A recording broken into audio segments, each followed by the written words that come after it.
오늘 우리가 시편 40편, 특별히 1절, 2절을 중심으로 하나님의 그 은혜를 우리가 함께 나눌 때에 정말 그 안에 담겨진 신앙의 고백이 우리들의 신앙의 고백으로 이어지게 되는 귀한 은혜가 흘러넘치시기를 주님의 이름으로 간절히 축복합니다.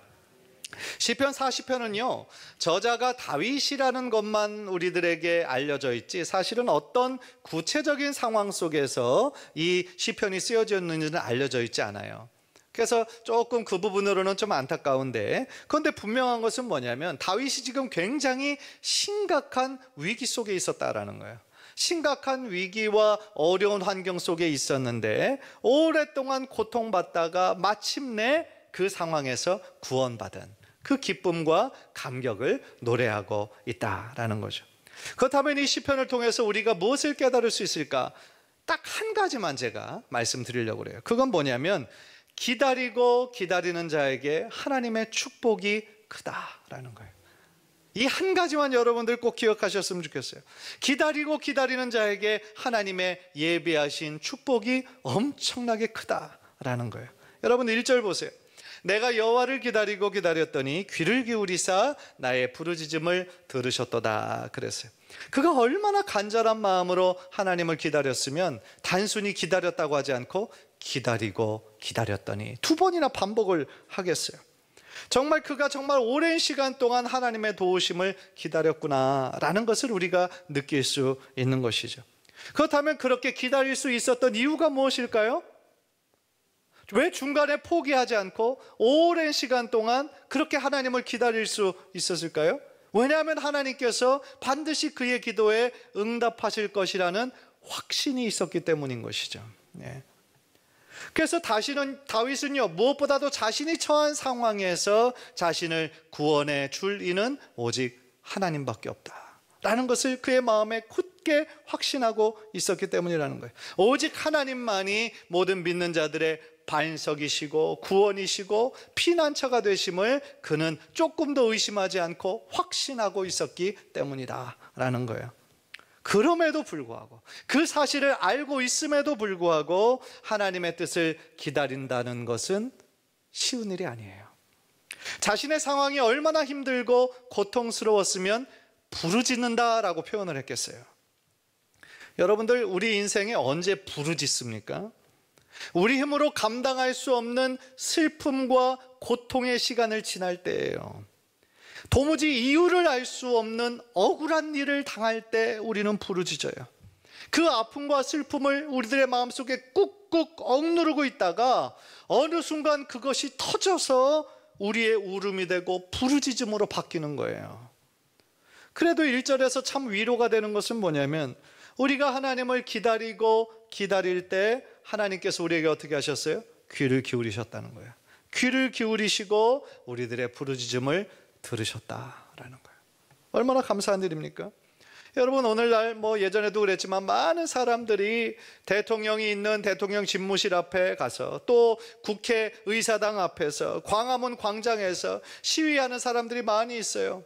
적게는 1인 시위하기도 하고요, 수천 명이 모여서 시위하기도 합니다. 왜 그렇게 시위할까요? 자신들의 억울함과 아픔을 들어달라는 거예요.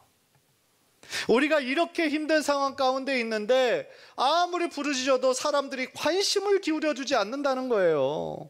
그러니까 국회에서 좀 힘 있는 사람들이, 국회의원이, 대통령이, 서울시장이, 언론들이 우리들의 이 부르짖음에, 우리들의 호소에 제발 관심을 좀 기울여달라는 거예요.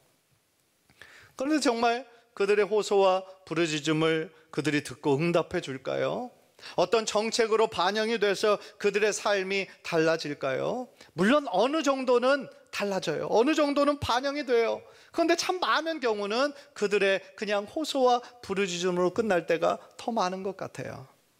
그러나 우리 하나님은 다르다는 거예요. 우리 하나님은 성도들의 부르짖음에 귀를 기울이신다는 거예요. 그리고 우리들의 간절한 기도에 반드시 응답하시는 분이 바로 우리가 믿는 아버지 하나님이시다라는 거예요. 할렐루야. 예. 왜 하나님께서 우리들의 부르짖음에 응답하실까요? 왜요? 하나님께서 우리를 사랑하시기 때문인 것이죠. 우리가 하나님의 백성이고 하나님의 사랑받는 자녀가 되기 때문에 하나님이 우리의 좋은 아버지가 되시기 때문에 자녀들의 이 아픔과 고통의 그 부르짖음을 외면하지 않으시고 우리들의 기도를 귀 기울여 들으시고 응답해 주신다라는 거예요. 출애굽기 2장 23절에서 25절을 살펴보세요. 제가 한번 읽을게요. 여러 해 후에 애굽왕은 죽었고 이스라엘 자손은 고된 노동으로 말미암아 탄식하며 부르짖으니 그 고된 노동으로 말미암아 부르짖는 소리가 하나님께 상달된지라. 하나님이 그들의 고통의 소리를 들으시고 하나님이 아브라함과 이삭과 야곱에게 세운 그의 언약을 기억하사 하나님이 이스라엘 자손을 돌보셨고 하나님이 그들을 기억하셨더라 그랬어요. 이 구절을 자세히 보세요. 바로 전 구절 비춰주세요. 이스라엘 자손이 고된 노동 때문에 힘들어서 지금 하나님께 탄식하면서 뭐 했어요? 부르짖었어요. 그 다음에 어떻게 됐습니까? 그 부르짖는 소리가 하나님께 상달되었다 그랬어요. 하나님이 그들의 고통 소리를 어떻게 하셨어요? 들으셨어요. 그리고 하나님께서 아브라함과 이삭과 야곱에게 세우셨던 언약을 기억하셨고 이스라엘 백성들을 돌보셨다. 그렇게 기억하고 있다는 거죠. 무슨 얘기예요? 우리가 하나님께 부르짖으며 탄식하는 그 모든 기도를 우리 하나님께서는 어떻게 하세요? 다 들으시는 거예요. 우리의 기도가 이 땅 가운데서 그저 이 공간에서 잠깐 울렸다가 사라져버리는 공허한 메아리가 아니라는 거예요. 우리들의 모든 기도를 하나님께서 들으시고 다 하나님께 상달된다라는 거예요. 더 나아가 하나님께서 이스라엘 자손을 돌보시고 기억하신다라는 거예요. 얼마나 감사한 일입니까? 여러분, 우리들의 기도가 우리들의 넋두리로 끝나서는 안 되는 거예요. 우리의 어떤 감정적인 배출로 끝나서는 안 되는 거예요. 우리의 기도는 누구를 생각해야 돼요? 우리의 기도를 반드시 들으시는 그 하나님 아버지를 반드시 우리들의 마음에 기억하고 확신하면서 하나님께 그 기도를 올려드릴 때 그 기도를 하나님께서 들으시고 아름답게 응답해 주실 줄 믿습니다. 저는 우리들의 모든 성도님들의 안타까운 탄식과 그 부르짖음이 하나님께 상달되는 역사가 있기를 주님의 이름으로 간절히 축원합니다. 하나님께서 우리들의 모든 기도를 들으실 뿐 아니라 기억하시고 돌보실 줄 믿습니다. 그런데 우리가 하나님께서 언젠가 응답하실 것을 믿는 믿음이 있다고 할지라도 그 때를 기다리는 것은 여전히 힘든 일이에요. 지금 당장 살아가기가 너무 막막한 상황 속에서 지금 자신의 육체와 영혼을 짓누르고 있는 고통의 상황 속에서 인내하는 거 너무나 힘든 일이기 때문에요. 그러나 우리가 반드시 기억해야 하는 것이 있어요. 그게 뭐냐면 비록 나의 주변 상황이 하나도 좋아지지 않았어요. 어떤 때는 더 안 좋아지는 것 같아요. 악화되는 것 같아요. 그러나 우리는 변함없이 하나님을 바라고 하나님을 기다리고 기다려야 된다라는 거예요. 여러분, 이 말을 오해하지 마시기 바랍니다. 하나님을 바라고 기다린다라는 의미가 우리가 아무것도 하지 않고 그저 묵묵히 기다려라라는 의미가 아니에요. 기다리고 기다려야 된다라는 것은 열심히 기도하면서 기다려야 된다라는 뜻인 거예요. 우리가 하나님의 도우심을 간청하면서 기도하면서 기다리는 중에 하나님의 때가 마침내 찼을 때에 하나님께서 기가 막힌 방법으로 여러분들의 기도에 응답하실 줄 믿습니다. 하나님께 기도한 것은, 이 부모의 세대 때 정말 열심으로 기도한 것은 부모의 때에 물론 많은 것들이 맺히기도 하지만 그 때가 아니라 할지라도 자녀들의 때에 반드시 맺히게 된다라는 거예요. 그때가 오기까지, 왜냐하면 그때는 우리가 몰라요. 그때는 내가 정하는 게 아니에요. 하나님이 정하시는 거예요. 그러나 하나님의 때가 찰 때까지 우리는 어떻게 돼요? 기도해야 되는 거예요. 왜냐하면 하나님의 때, 그 때가 차기까지 우리들의 기도가 하나하나 쌓여지다가 결국에는 그것이 하나님의 때가 됐을 때 확 우리들에게 풀리는 역사가 있기 때문인 것이죠. 따라서 그때가 오기까지, 그때가 언제인지 우리는 알 수 없지만 그때가 오기까지 기다리고 기도하면서 하나님의 도우심을 구할 때 하나님의 아름다운 응답의 역사가 아름다운 추수의 열매로서 여러분들의 삶 가운데 아름답게 맺히게 되기를 주님의 이름으로 간절히 축원합니다. 다윗은 이어진 2절에서 이렇게 고백합니다. 2절, 나를 기가 막힐 웅덩이와 수렁에서 끌어올리시고 내 발을 반석 위에 두사 내 걸음을 견고하게 하셨도다. 기가 막힐 웅덩이와 수렁은 무엇을 의미할까요? 혼자의 힘으로 헤어나올 수 없는 어떤 환난을 가리키는 말이죠. 그 웅덩이를 가리킬 때 뭐라고 지금 서술을 형용하고 있어요? 기가 막힐 웅덩이라는 거예요. 기가 막힐 웅덩이라고 표현한 것을 보아서 지금 다윗이 처한 상황이 고난의 극한 상황이었다는 거예요. 고난의 끝장왕, 정말 힘든 상황이었다는 거예요. 웅덩이에 빠졌다라고 하는 것은 자신의 목숨까지 지금 위태로울 정도의 상황이라는 거예요. 그런데 여러분, 우리들의 인생에도 그럴 때가 있잖아요. 기가 막힐 정도로 깊고 곤란한 웅덩이와 수렁 속에 빠져서요, 내 힘으로 한번 해결해 보려고 하다가 잘 안 돼요. 이 일이 점점 더 커져요. 그래서 자신의 힘으로는 도저히 감당할 수 없는 그런 때를 만날 때도 있다는 거죠. 진흙탕과 같은 수렁 속에서 자신이 빠져나오라고 할 수면 할수록 점점 더 깊이 들어가는 그런 상황.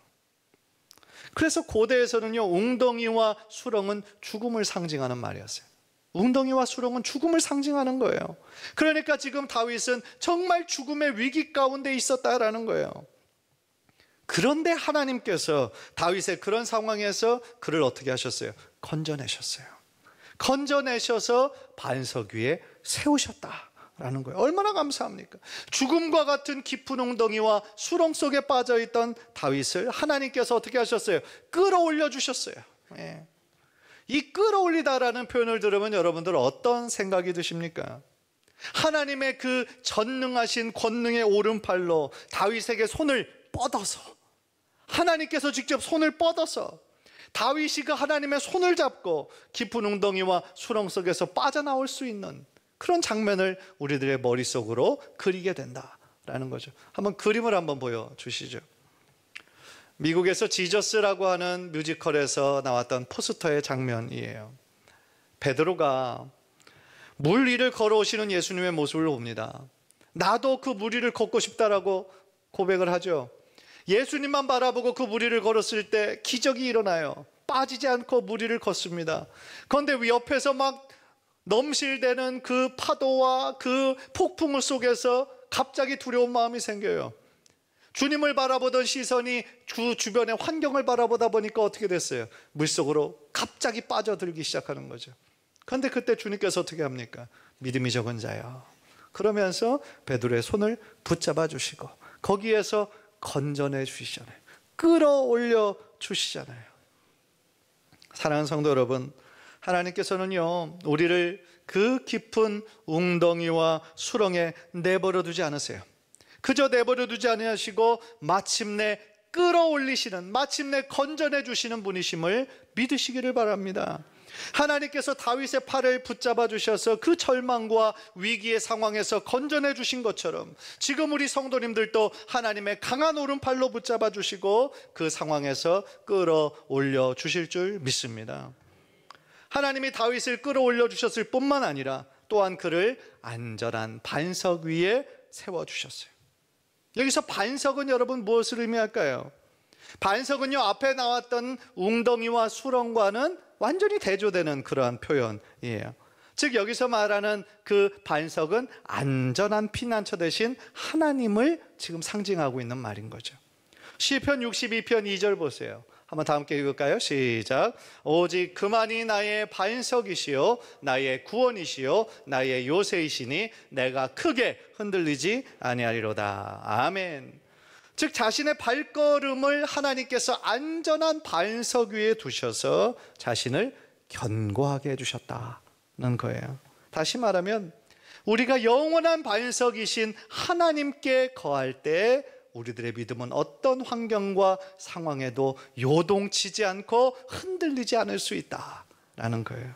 사랑하는 성도 여러분, 우리들의 믿음의 근거를 영원히 흔들리지 않는 반석이신 예수 그리스도께 두시기를 주님의 이름으로 간절히 축복합니다. 우리의 믿음의 근거가 모래 위가 아니라 반석 위에 있을 때에야 우리들의 믿음이 흔들리지 않고 더욱더 견고해질 수 있는 거예요. 사실 기다리고 기다린 사람은요, 오늘 본문에 나온 다윗만 있었던 것은 아닙니다. 우리 주님이신 예수님도요, 그 십자가를 감당하시기 위해 얼마나 많은 고통과 고난의 시간을 인내하셨는지 몰라요. 수많은 사람들의 조롱과 비웃음도 참으셨습니다. 자신을 3년 동안 그렇게 따르던 제자의 배신도 참아내셨습니다. 겟세마네 동산에서 정말 다른 길은 없습니까? 십자가밖에 다른 길은 없습니까? 그렇게 눈물을 흘리면서 기도하시며 십자가만은 피하고 싶으셨지만 다른 길은 없었기 때문에 오직 하나님 아버지의 뜻을 따르시고 우리의 죄를 대속하시기 위해서 십자가의 그 모진 고통과 고난의 시간을 다 참아내신 거예요. 만약에 주님의 참으심이 없으셨다면, 만약에 주님의 십자가가 아니라 다른 쉬운 길을 택하셨다면 지금 우리가 이 자리에 구원받은 하나님의 백성으로 있을 수 없다라는 것이죠. 그렇기 때문에 우리가 지금 이 자리에 있을 수 있는 것이 모든 것이 다 주님의 은혜이고, 은혜 아니면 살아갈 수 없는 존재가 되었다라는 거죠. 야고보 사도는 인내에 대해서 이렇게 말했습니다. 야고보서 5장 10절 11절을 보면, 형제들아 주의 이름으로 말한 선지자들을 고난과 오래 참음의 본으로 삼으라. 보라, 인내하는 자를 우리가 복되다 하나니 너희가 욥의 인내를 들었고 주께서 주신 결말을 보았거니와 주는 가장 자비하시고 긍휼히 여기시는 이시니라. 무슨 이야기입니까? 믿음의 길을 걸어갔던, 우리 앞서 걸어갔던 믿음의 모든 선배들도 다 그런 고난의 길을 오래 참음으로 견뎌내었다라는 거죠. 많은 선지자들의 삶이 바로 인내의 삶의 본이 되었다라는 거예요. 우리가 지난주 수요일에 공부했던 것처럼 이사야 선지자도요, 하나님의 뜻을 전달하기 위해서 그의 온몸으로 하나님의 뜻을 표현했거든요. 그게 뭐냐면 3년 동안이나 3일이 아니고 3주도 아니고 3달도 아니고 3년 동안이나 벌거벗은 상태로 신발도 신지 않고 맨발로 다니면서 남유다가 절대로 애굽을 의지해서는 안 된다라고 3년 동안이나 하나님의 메시지를 전하고 다녔어요. 만약에 남유다가 대제국 애굽을 의지하면 아수르의 멸망에서 지금 이사야가 이렇게 수치를 당하는 것처럼 온 나라의 수치가 될 것이다. 그것을 하나님의 메시지를 온 몸으로 3년 동안이나 이사야는 선포해야 됐던 거예요. 여러분들이 이사야라면 그 하나님의 뜻에 순종할 수 있겠어요? 이사야는 3년 동안이나 그 수치와 고난을 인내하면서 하나님의 때를 기다리고 기다렸던 거죠. 또 연합성의 두 번째 날 강사님, 목사님을 통해 들었던 말씀처럼 우리가 엘리야 선지자를 생각할 때 그 불의 선지자, 850대 1로 정말 갈멜산 위에서 싸워서 승리했던 그런 기적의 장면만 우리가 쉽게 떠올리게 되는데, 사실은 열왕기상 18장 그 사건 이전에 있었던 17장에 정말 고난 가운데 하나님의 뜻을 기다리고 인내했던 그 시간이 있었음을 우리는 쉽게 잊어버린다라는 것이죠. 그 기다림의 기간 동안 까마귀가 갖다주는 음식과 물을 먹으면서 하나님의 때를 기다려야 됐어요. 당시에 그리고 최고로 불쌍하고 많은 사람들이 도움을 줘야 했던 대상, 고아, 과부, 객들이 있었는데 과부의 집에 들어가서 과부가 해주는 그 음식이 거의 다 떨어졌음에도 불구하고 과부에게 음식을 먹으면서 어떻게 보면 참 감당하기 어려운 그 시간을 엘리야는 참아내야 했던 것이죠. 그런데 여러분, 이 두 사람뿐만 아니라요, 생각해 보니까 성경에 나오는 모든 사람들, 모든 믿음의 사람들은 다 이런 기다림의 시간이 있었고 인내의 시간들이 있었어요. 아브라함의 삶을 생각해 보세요. 야곱의 인생을 생각해 보세요. 요셉의 삶을 생각해 보세요. 억울하게 정말 이방 나라의 노예로 끌려가서 말이죠, 그렇게 비참한 삶을 살아갈 때 얼마나 속으로 억울하고 힘들고 외로웠겠어요. 그런데 그 시간을 다 인내를 믿음으로 통과했을 때 하나님께서 요셉을 세우시잖아요. 하나님의 사람으로. 모세의 삶은 어떻습니까?